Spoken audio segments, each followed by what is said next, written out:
தேவனுடைய நாமம் இன்றும் என்றும் சதா காலங்களிலும் மகிமைப்படுவதாக. மீண்டும் உங்களை யாவரையும் நிகழ்ச்சி வாயிலாக சந்திப்பதில் பெருமகிழ்ச்சி அடைவேன்.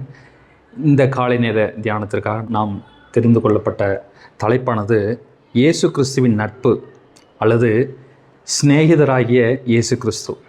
இதற்கு ஆதார வசனமாக அடியேன் எடுத்துக்கொண்ட வேத பகுதியானது யோவான் எழுதின சுவிசேஷ புத்தகம் 15வது அதிகாரம் அதனுடைய 15வது வசனத்தை வாசிக்கிறேன். இனி நான் உங்களை ஊழியக்காரர் என்று சொல்லுகிறதில்லை. ஊழியக்காரன் தன் எஜமான் செய்கிறதை அறிய மாட்டான். நான் உங்களை சிநேகிதர் என்றேன், ஏனெனில் என் பிதாவினிடத்தில் நான் கேள்விப்பட்ட எல்லாவற்றையும் உங்களுக்கு அறிவித்தேன் என்று நாம் வாசிக்கிறோம்.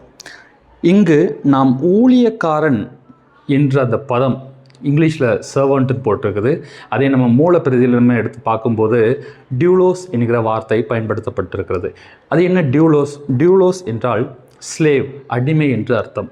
அப்போது நம்ம இங்கே பார்க்குறோம், ஆண்டவராகிய இயேசு கிறிஸ்து நம்மை அடிமைகள் என்று எண்ணாமல் நம்மை சிநேகிதர் என்று, அவருக்கு சிநேகிதர் என்று எண்ணுகிறார். அப்படி என்றால் என்ன சிநேகிதர்? எதுக்கு அப்படிப்பட்ட பதத்தை இங்கே பயன்படுத்துகிறார்? இங்கே பார்ப்போமே, அதனுடைய 2வது பகுதி நம்ம வாசிப்போம். ஏனெனில் என் பிதாவினிடத்தில் நான் கேள்விப்பட்ட எல்லாவற்றையும் உங்களுக்கு அறிவித்தேன் என்கிறார். அதாவது அவருடைய பிதா, நல்லா பார்த்துக்கோங்க, திரியேக தேவன், பிதாவாகிய தேவன் குமாரனாகிய தேவனிடத்தில் சொல்லுகிற யாவையும் அவர் நமக்கு வெளிப்படுத்தியிருக்கிறார். அதாவது நம்மளுக்கு எல்லாவற்றையும் அறிவித்திருக்கிறார் என்று இங்கு சொல்லுகிறது. ஒரே ஒரு விஷயத்தை தவிர. அது என்ன அந்த விஷயம்? மார்க் எழுதின சுவிசேஷ புத்தகம் 13வது அதிகாரம் 32வது வசனத்தில் வாசிக்கிறோம். அந்த நாளையும் அந்த நாளிகையையும் பிதா ஒருவர் தவிர மற்றொருவனும் அறியான், பரலோகத்தில் உள்ள தூதர்களும் அறியார்கள், குமாரனும் அறியார். இங்கு எதை பற்றி சொல்லப்பட்டிருக்கிறது என்றால் ஆண்டவராகிய இயேசு கிறிஸ்துவின் வருகையை குறித்து சொல்லப்பட்டிருக்கிறது. அந்த ஒரு விஷயத்தை தவிர குமாரனாகிய தேவன் நம்மிடத்தில் ஒன்றையும் அவர் மறைக்கவில்லை. அதாவது பிதாவினிடத்திலிருந்து கேட்டுக்கொண்ட ஒன்றையும் அவர் நம்மிடத்தில் மறைக்கவில்லை. எல்லாவற்றையும் நமக்கு வெளிப்படுத்தி காண்பித்திருக்கிறார் என்று நாம் இங்கே பார்க்கிறோம். இப்போ உலக பிரமாணமாக நம்ம எடுத்துக்கொண்டோம் என்று சொன்னால் நம்மளுடைய ஃப்ரெண்ட் சர்க்கிள், இன்னர் சர்க்கிள் என்று சொல்லுவோம். நம்மளுடைய ஃப்ரெண்ட்ஸ் சர்க்கிள்கிட்ட எல்லாவற்றையும் நாம் ஷேர் செய்கிறவர்களாக அல்லது நாம் பகிர்ந்து கொள்ளுகிறவர்களாக, எந்த உதவியாக இருந்தாலும் நாம் அவரிடத்தில் மாத்திரம் நாம் கேட்கக்கூடியவர்களாக இருக்கிறோம். அப்படி இல்லைங்களா? அப்படியே இயேசுவும் அந்தபடியே நம்மிடத்தில் சிநேகிதரை போல, சிநேகிதர் என்று எண்ணுகிறேன் அப்படி என்று சொல்லுகிறார். ஓகே, அடுத்து நம்ம பார்ப்போம், நம்மளுடைய ஆண்டவராகிய இயேசு கிறிஸ்துனுடைய ஒரு சில தன்மைகளை குறித்து பார்ப்போமே. இங்கு ஆண்டவராகிய இயேசு கிறிஸ்து நம் வேதத்தில் அறியப்படுகிறது. அவர் சிங்கத்தை போலவும் இருக்கிறார், அதே நேரத்தில் ஆட்டுக்குட்டியானவராகவும் இருக்கிறார். இன்னொரு விஷயத்தை எடுத்தோம் என்று சொன்னால் நீதியுள்ள நியாயாதிபதியாகவும் இருக்கிறார், அதே நேரத்தில் மன்னிப்பதில் ஐஸ்வர்யம் உள்ளவராகவும் இருக்கிறார். இதே போன்றுதான் அவர் ராஜாதி ராஜாவாகவும் இருக்கிறார், அதே நேரத்தில் நம்மளோடு சிநேகிதராகவும் இருக்கிறார். நல்லா யோசிச்சு பாருங்களேன், ஒரு ராஜாவின் இடத்துல ஒரு அடிமை என்று கருதப்பட்டவன் ஒரு சிநேகிதராய் மாற முடியுமா?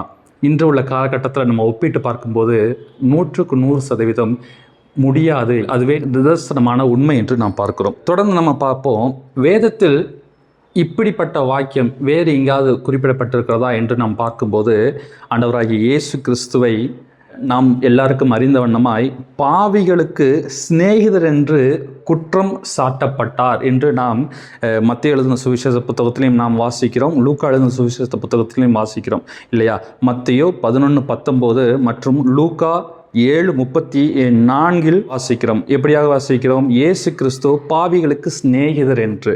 அப்படியானால் நாம் எப்படிப்பட்டவர்களாக இருக்கிறோம் என்பதை இதிலிருந்து நாம் தெரிந்து கொள்ள முடியும். இயேசு கிறிஸ்துவை சுற்றி பாவிகள் தங்களை பாவிகள் என்று அறிந்தவர்கள் பாதுகாப்பாக உணர்கிறார்கள். அவர் பாவிகளின் வல்லமை மிக்க சிநேகிதராய் காணப்பட்டார். பாருங்க, இந்த ஸ்டேட்மெண்ட் நம்ம வாழ்க்கைக்கு எப்படி ஒத்து போகுதுன்னு பாருங்கள். நாம் எப்படிப்பட்டவர்கள் என்பது நாம் நன்கு அறிந்தது.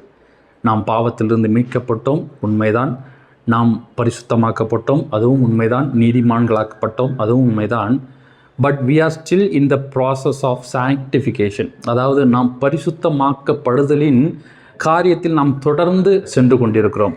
நாம் நித்தமும் பாவம் செய்கிறவர்களாகத்தான் காணப்படுகிறோம். மீண்டும் ஆண்டவர் நம்மளை பாவத்திலிருந்து மீட்டு தொடர்ந்து நம்மளை சுத்திகரித்து கொண்டே இருக்கிறார் என்று நாம் பார்க்கிறோம். இதிலிருந்து நாம் என்ன கற்றுக்கொண்டோம்? அதாவது இந்த தியானத்திலிருந்து நாம் சவாலாக அல்லது சேலஞ்சாக எடுத்துக்கொண்ட விஷயம் என்ன விஷயம்? இதற்கு முந்தைய வசனம் 13-14 யோவான் எழுதின சுவிசேஷ நூல் 15வது அதிகாரம் 13வது வசனத்தை வாசிப்போம்.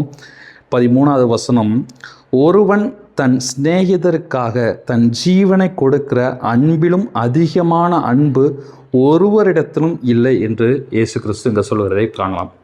அப்போது ஆண்டவராய் இயேசு கிறிஸ்து சிநேகிதராய் காண்பிப்பதற்கு அவர் என்ன கடமையை செய்ய வேண்டுமோ அதை நேர்த்தியாக சிலுவையிலே செய்து முடித்தார் நமக்காக. நமக்கு கொடுக்கப்பட்ட சவால் என்ன?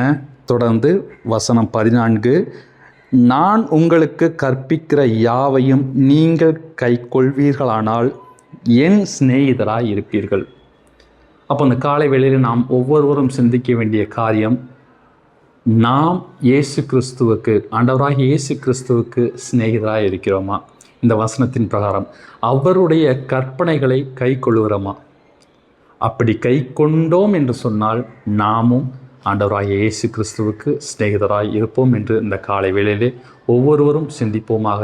இந்த வார்த்தை மூலியமாக கர்த்தர் தாமே ஒவ்வொருவரையும் ஆசீர்வதிப்பாராக. ஆமென்.